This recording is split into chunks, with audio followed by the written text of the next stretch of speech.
شادی خانہ آبادی عزیزم کامران انعقاد پذیر ہے۔ آج کی اس نشست میں میرا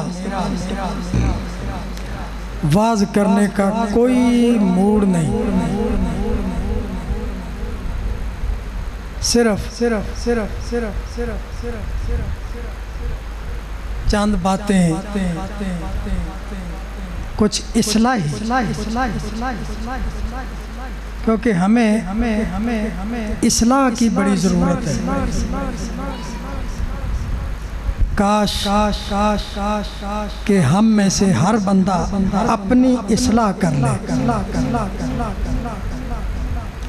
ہم وہ لوگ ہیں جو دوسروں کے لیے اصلاح کی باتیں بڑی کرتے ہیں، لیکن اپنی اصلاح کوئی نہیں کرتا۔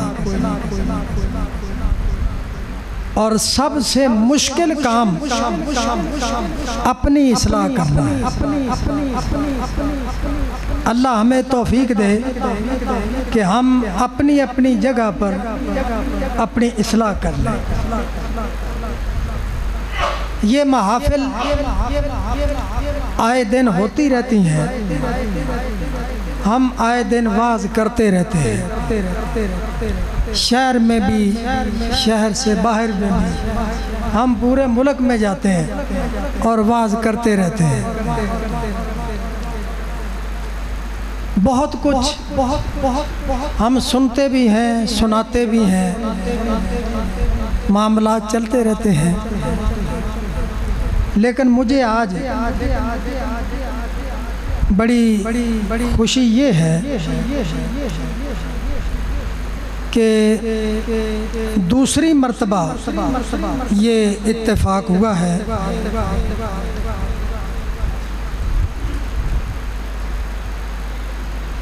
نہ پہلی مرتبہ میں اس مشورے میں شریک تھا، نہ اس مرتبہ بھی اس مشورے میں شریک تھا۔ ہاں، ان کی بات پر میں نے ہاں ضرور کی، لیکن ان بچوں کا یہ ذوق اپنا ہی تھا۔ یہ عدنان علی بیٹھا ہے میرے پاس، اس کا تعلق میرے ساتھ زیادہ ہے دوسروں کی بنسبت۔ جب اس کی شادی ہوئی تو اس نے مجھے یہ کہا کہ میں نے محفل میلاد رکھی ہے مہندی میں، یعنی آج کی رات وہ مہندی کہتے ہیں نا، مہندی، تو میں نے محفل میلاد رکھی اور اس وقت بھی میں نے ہی واز کیا تھا اس کی شادی پر، اور وہ گلی میں تھا پروگرام، اور ادھر نعت خانوں نے نعتیں بھی پڑھی تھی اور کچھ دیر واز بھی ہوا تھا۔ اور آج بھی یہ محفل انہوں نے سجائی ہے۔ ایک تو یہ جو نوجوان بیٹھے ہیں نا یہاں پر، جن کی ابھی شادی نہیں ہوئی، وہ اس سے سبق حاصل کریں،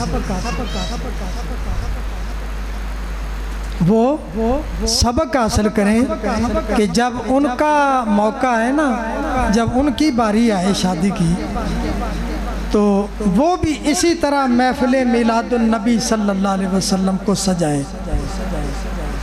آپ دیکھیں نا، جتنی دیر بیٹھ کر، پہلی بات تو یہ کہ یہ مسجد میں پروگرام کیا، انہوں نے گلی میں نہیں کیا۔ مسجد میں بیٹھنا ہی ثواب ہے، جتنی دیر آپ بیٹھے رہیں گے آپ کے نامہ اعمال میں نیکیاں لکھی جاتی رہیں گی۔ یہ تو مسجد میں خالی بیٹھنے کا ثواب ہے، اور پھر سننے کا ثواب علیحدہ۔ اللہ تعالیٰ پھر سن کر عمل کرنے کی بھی توفیق عطا فرمائے۔ اور ہم اس پر عمل بھی کریں، اور اگر عمل کریں تو پھر اور ثواب زیادہ، بجائے اس کے کہ یہ جس طرح آج کل محفلیں جو ہے وہ رسمیں کی جاتی ہیں،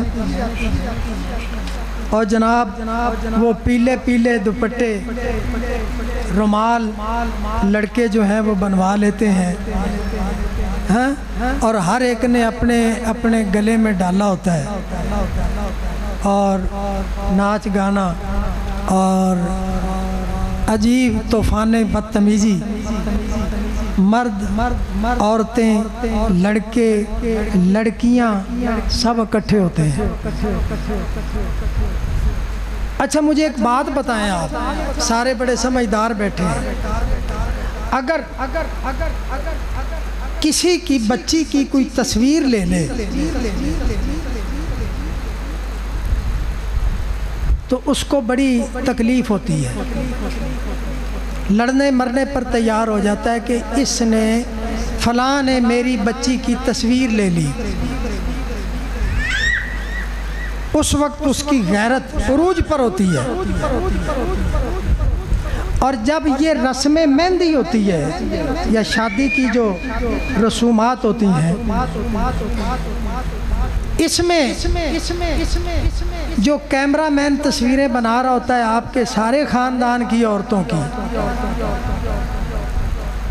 اور وہ پھر جا کر وہ دیکھتا بھی ہے اور وہ ساری سیٹنگ بھی کرتے ہیں اور سب کچھ کرتے ہیں، ادوں اپنی غیرت کتنے جاندی ہے جی؟ کبھی غور کیا آپ نے؟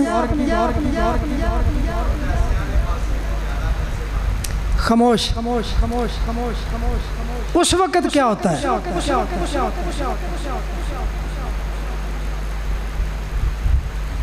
اسی واسطے میں نے شروع میں کہا ہے کہ اللہ تعالی ہمیں اپنی اصلاح کرنے کی توفیق دے۔ اسی سیانے بڑے ہیں ہر معاملے چی، اگر دین کی گفتگو ہو تو جناب ہر آدمی ایک بہت بڑا عالم دین بھی ہے۔ اور پنجابی میں اکثر یہ دوستوں میں بیٹھ کر کہا کرتا ہوں، اٹ پٹو تو تھلیو مفتی منیب الرحمان نکل آتا ہے۔ ہر بندہ دین کے معاملے میں مفتی منیب الرحمان ہے، تو جے سیاسی کا گفتگو کر لو اندے چ بھی آپ پورے ہیں، کوئی کسی نو گل نہیں کرن دیندا۔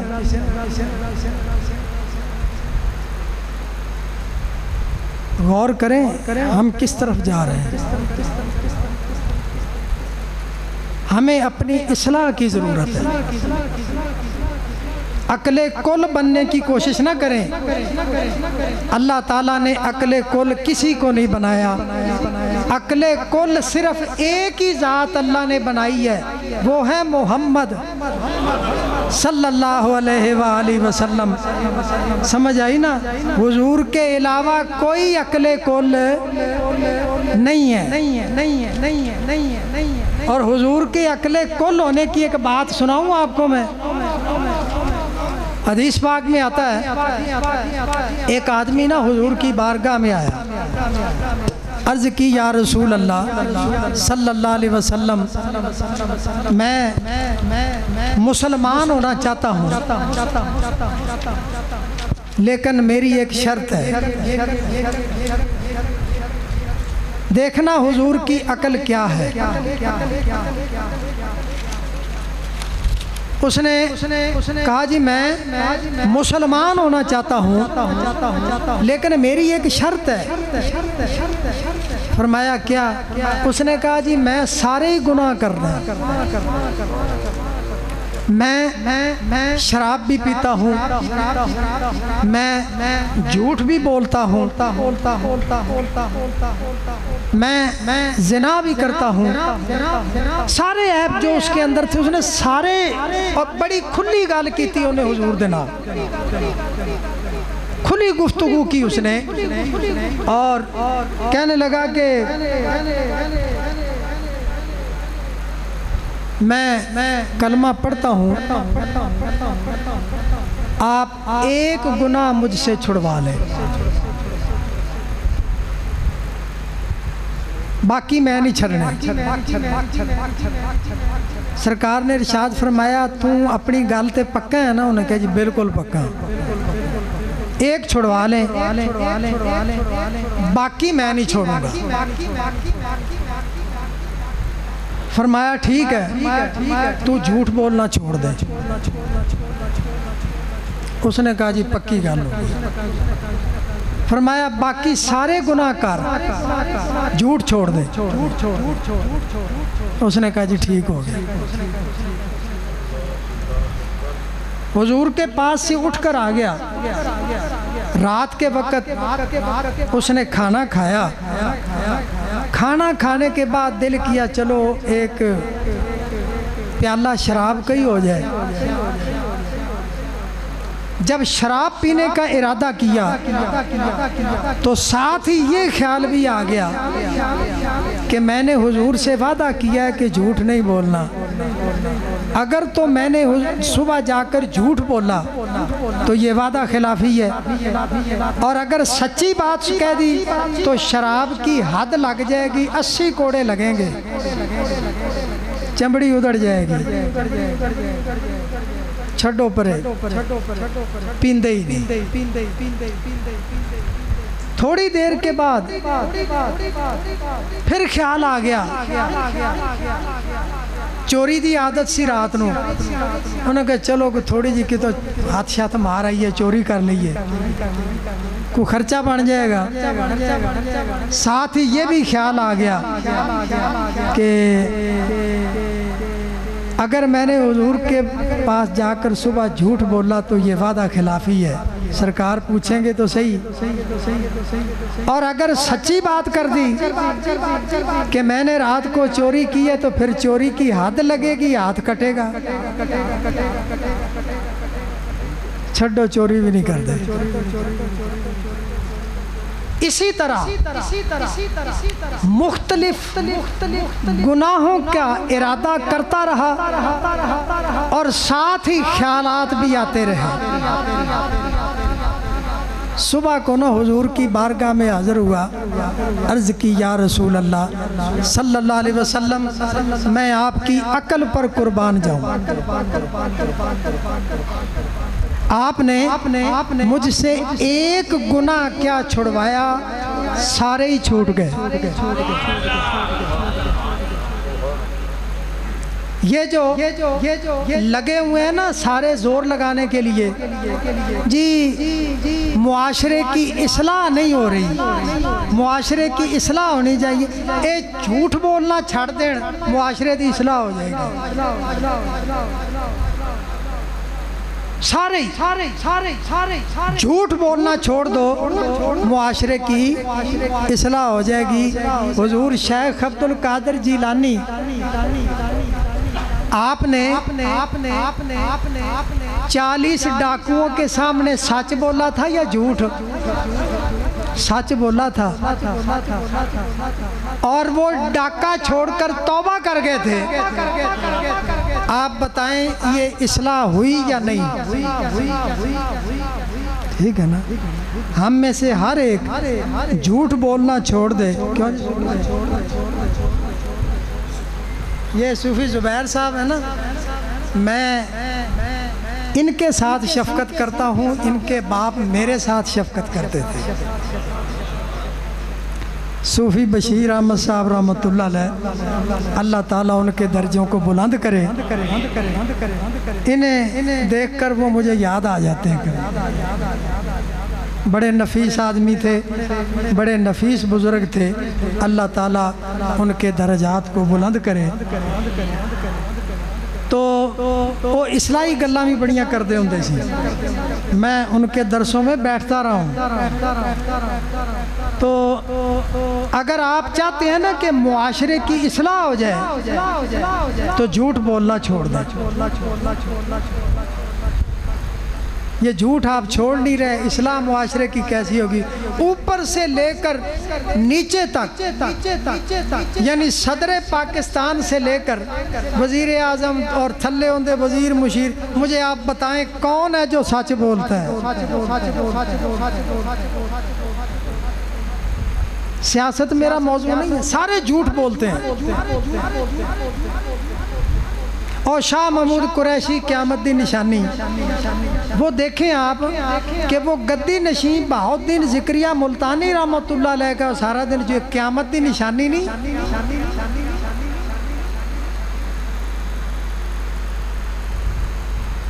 یہ تنقید برائے تنقید نہیں کر رہا، میں تنقید برائے اصلاح کر رہا ہوں۔ کتنے بڑے بزرگ ہیں وہ، بہاؤالدین ذکریہ ملتانی رحمۃ اللہ علیہ، جن کا نام سن کر بڑے بڑے اولیاء کی گردنیں جھک جاتی ہیں۔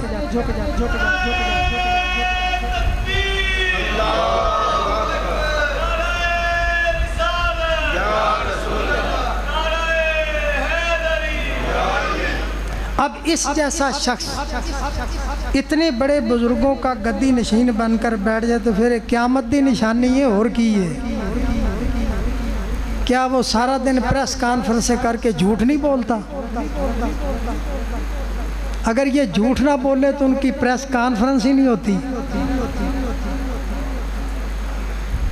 تو اگر ہم معاشرے کی اصلاح چاہتے ہیں تو پھر جھوٹ بولنا چھوڑ دیں، معاشرہ ٹھیک ہو جائے گا، معاشرے کی اصلاح ہو جائے گی۔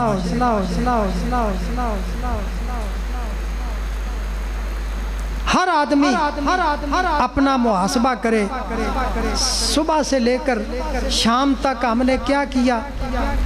اگر رات کے وقت سونے سے پہلے کوئی بندہ اپنے گریبان میں منہ ڈال کر دیکھے، غور کرے، محاسبہ کرے اپنا کہ میں نے آج سارا دن رات سونے تک کیا کیا، کتنی نمازیں پڑھی ہیں، کتنا سچ بولا ہے، کتنا جھوٹ بولا ہے، کتنا میں نے رزق حلال کمایا ہے، کتنا میں نے حرام کمایا ہے، کتنوں کو میں نے دھوکہ دیا ہے، کتنوں کے ساتھ میں نے غلط بات کی ہے۔ یہ سارا اگر بندہ سونے سے پہلے اپنا محاسبہ کر لینا تو میرا خیال ہے معاملہ سدھے ہو سکتے ہیں۔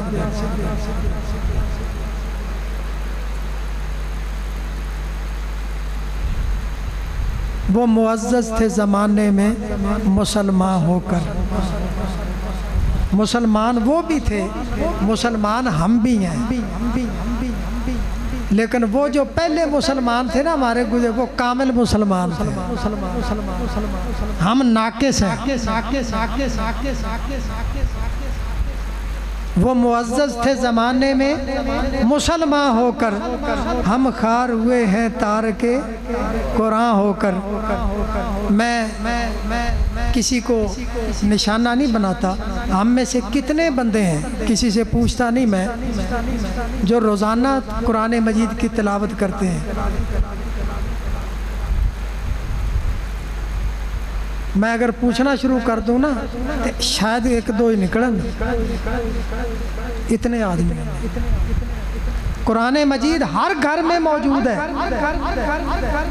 لیکن اس کو ہم نے اپنی الماریوں کی زینت بنا کر رکھا ہوا ہے۔ اور یہ قرآن قیامت کے دن یہ کہے گا، یا اللہ انہاں میں نے کو نہیں پڑھیا۔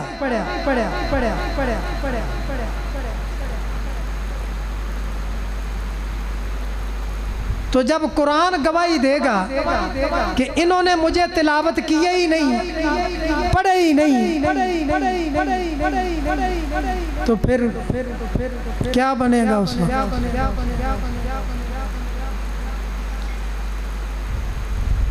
چلو زیادہ نہیں تو ایک رکوع ہی پڑھ لیا کریں روز، چند سطریں تلاوت کر لیں۔ ہم قرآن مجید کو پڑھتے ہی نہیں، اور جو نہیں پڑھ سکتے وہ کم از کم کسی سے سن ہی لیا کریں. نہ کوئی پڑھتا ہے نہ سنتا ہے.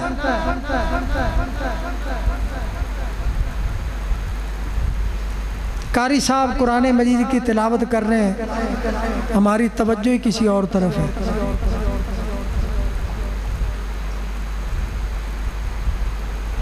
ہم کس طرف جا رہے ہیں؟ اپنی اصلاح کریں. اپنے اپنے مقام پر ہر بندہ اپنی اصلاح کرے.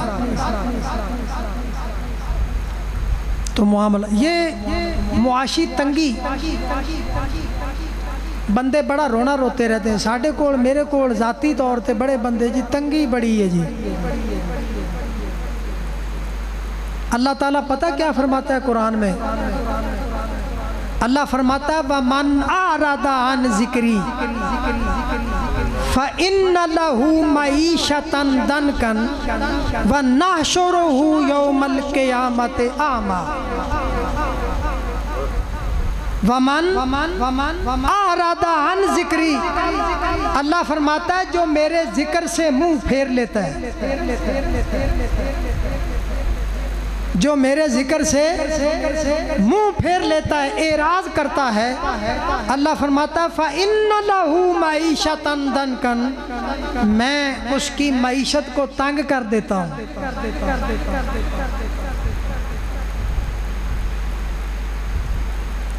اسی اللہ دا ذکر تے کر کے راضی ہی نہیں. نماز کیا ہے؟ اللہ کا ذکر نہیں، اسی نہیں پڑھ دے. یعنی کڈی تو سے اللہ نال بھی نماز بھی نہیں پڑھنی تے روزی بھی پوری لینی. کیا بات ہے بھئی. اللہ فرماتا ہے جو میرے ذکر سے اعراض کرتا ہے، منہ موڑ لیتا ہے، میں اس کی معیشت کو تنگ کر دیتا ہوں. اور آگے کیا ہے؟ وَنَحْشُرُهُ يَوْمَ الْقِيَامَةِ أَعْمَى، اللہ فرماتا ہے ہم قیامت کے دن اس کو اندھا کر کے اٹھائیں گے. میں اس آیت کی لمبی چوڑی تفسیر میں نہیں جاتا. یہ مطلب ہے قیامت والے دن جننے بھی انے ہون گے نا، قرآن دی آیت دے مطابق وہ ہون گے جنہاں نے اللہ نو یاد نہیں کیتا ہوئے گا دنیا سے.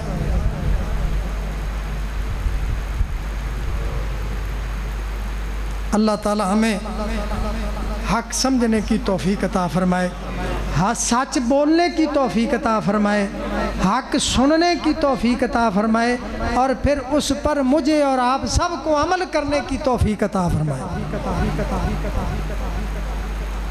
یہ محفل سجائی ہے،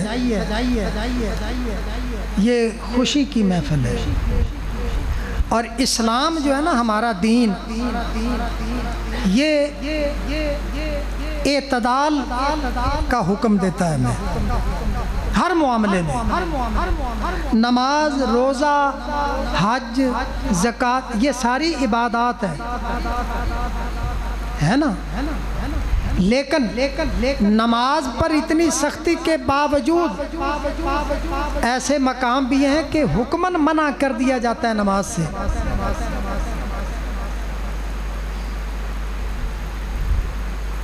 روزہ ہے، فرض ہے نا. عاقل بالغ مرد اور عورت پر روزہ کیا ہے؟ فرض ہے نا. اینا مسئلہ تو تسی بھی جان دے جے. اور اگر کوئی بندہ بیمار ہے تو اس کو اللہ تعالیٰ فرماتا ہے وہ نہ رکھے، بعد میں رکھ لے. ٹھیک ہے نا. کی رکھے؟ بعد اچ رکھ لوے، قضائی دے لوے. قرآن نے اس کو ذکر کیا ہے. زکوٰۃ لے لیں. صاحب نصاب آدمی پر زکوٰۃ کیا ہے؟ فرض ہے. اور اگر بندہ کوئی صاحب نصاب نہیں، زکوٰۃ فرض نہیں ہے اس پر، وہ نہ دے. ہمارا دین اس کا تقاضا ہی نہیں کرتا. حج فرض ہے نا. حج مسلمان مرد عورت پر کیا ہے؟ فرض ہے، لیکن اس پر فرض ہے جو اس راستے کی طاقت رکھتا ہو۔ من استطاع الیہ سبیلا قرآن کہتا ہے، جو اس راستے کی طاقت رکھتا ہو، اور جو طاقت نہ رکھتا ہو وہ حج نہ کرے۔ تو اعتدال ہے اس لیے۔ اسی طرح یہ جو خوشی کے موقع ہے اس کی بھی ہمارا دین اجازت دیتا ہے، سمجھ آئی نا؟ اے بالکل اے جڑے بہتے ساڈے چوں بنتے ہیں نا دین دے ٹھیکیدار کہ نہیں جی کوئی گانا بجانا نہیں ہونا چاہیے، کوئی ڈھول ٹمکا نہیں ہونا چاہیے، بس چپ کر کے جڑا نا اسلام کے اندر خاموش نکاح کا تصور ہی کوئی نہیں، سمجھ آئی نا؟ خاموش شادی کا ہمارے اسلام کے اندر تصور ہی کوئی نہیں۔ اگر آپ دیکھ لیں، ایک مثال دیتا ہوں میں، توجہ سے سن لیں کہ ایک لڑکا ہے نوجوان لڑکی، ان کا خفیہ طریقے سے نکاح ہو گیا، جائز ہو گیا۔ اب محلے کے اندر کسی کو پتہ ہی نہیں، اب وہ دن کے وقت وہ دونوں لڑکا اور لڑکی جو کہ میاں بیوی ہیں، اب وہ گلی کے اندر بازار کے اندر چلے آ رہے ہوں تے سارے بڑے غور نال ویکھن گے بھی یہ جوڑی اج کتھوں آ رہی، کیونکہ کسی کو پتہ ہی نہیں کہ یہ میاں بیوی ہیں۔ سارے بڑے غور سے دیکھیں گے، بالخصوص ساڈے نوجوان غور نال دیکھن گے، اور جب اعلانیہ نکاح ہوا ہوگا تو پھر کوئی نہیں دیکھے گا، ہر ایک کو پتہ ہوگا کہ یہ میاں ہے اور یہ اس کی بیوی ہے۔ تو نکاح کے اندر اعلان شرط ہے۔ اعلان کا یہ نہیں مطلب کہ لاؤڈ سپیکر تے اعلان کرنا ہے، اعلانیہ کا مطلب یہ ہے کہ سب کو، محلے داروں کو، ہمسایوں کو جناب پتہ ہو کہ فلاں کی شادی ہے۔ اور مشکات کے اندر حدیث ہے بخاری کے حوالے سے، کیونکہ مشکات حدیث کی وہ کتاب ہے جس کے اندر جتنی احادیث ہے نا وہ انہوں نے سیاہ ستہ سے لیا ہوگا، اور صاحب مشکات جو ہے وہ حوالہ بھی دیتا ہے کہ رواہ البخاری، رواہ المسلم، رواہ الترمذی، جس حدیث کی کتاب سے انہوں نے حدیث لی اس کا وہ آگے لکھتے بھی ہیں۔ بخاری کے حوالے سے انہوں نے لکھا کہ حضرت عائشہ صدیقہ رضی اللہ تعالیٰ عنہ آپ کی سہیلی کی شادی تھی، تو آپ وہاں پر جانے لگیں، تو حضور نے پوچھا کہ آپ کہاں جا رہی ہیں؟ تو انہوں نے عرض کی یا رسول اللہ صلی اللہ علیہ وسلم میری ایک سہیلی کی شادی ہے۔ تو حضور نے فرمایا اتھے کوئی گان بجان دا پروگرام بھی ہے کہ نہیں؟ یہ حدیث ہے۔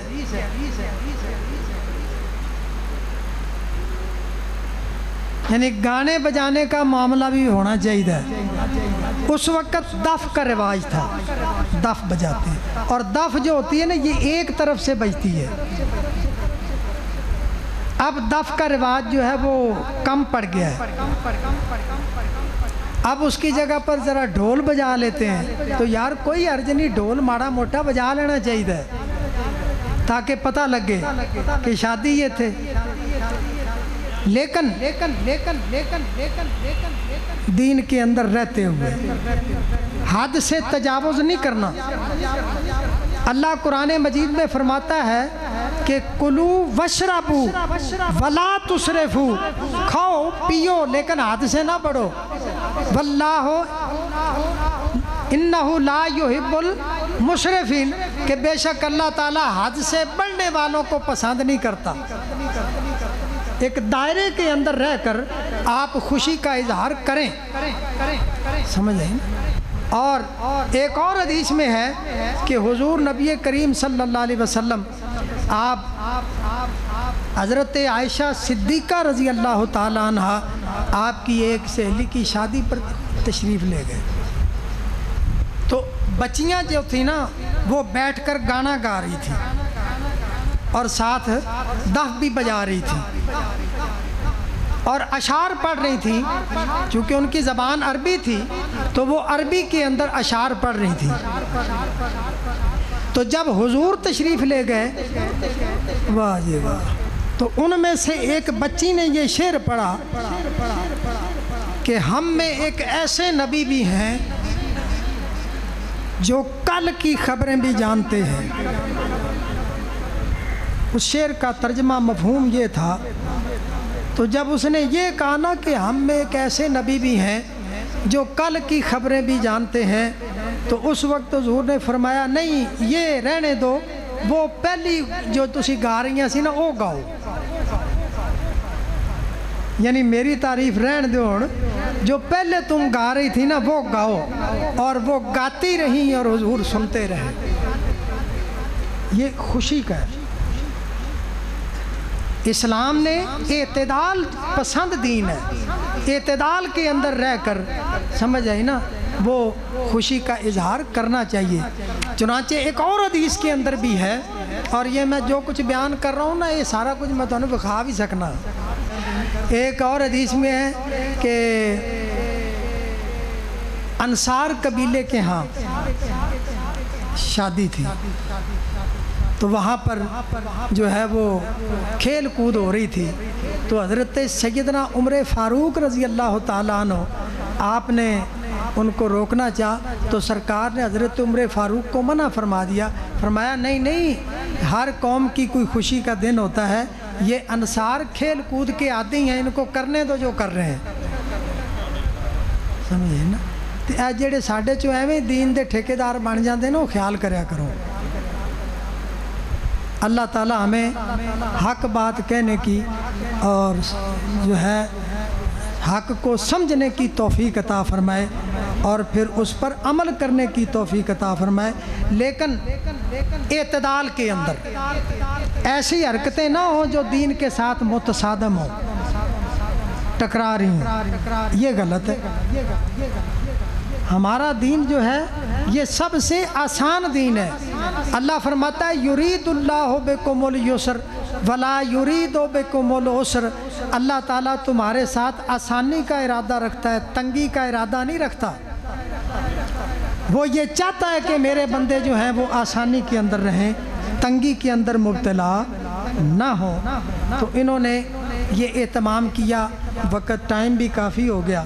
اللہ تعالیٰ میری اس گفتگو کو اپنی بارگاہ میں شرف قبولیت عطا فرمائے، اور مجھے اور آپ کو اس پر، ان باتوں پر جو ہے وہ عمل کرنے کی توفیق عطا فرمائے، اور ہر آدمی کو اپنے مقام پر اپنی اصلاح کرنے کی توفیق عطا فرمائے۔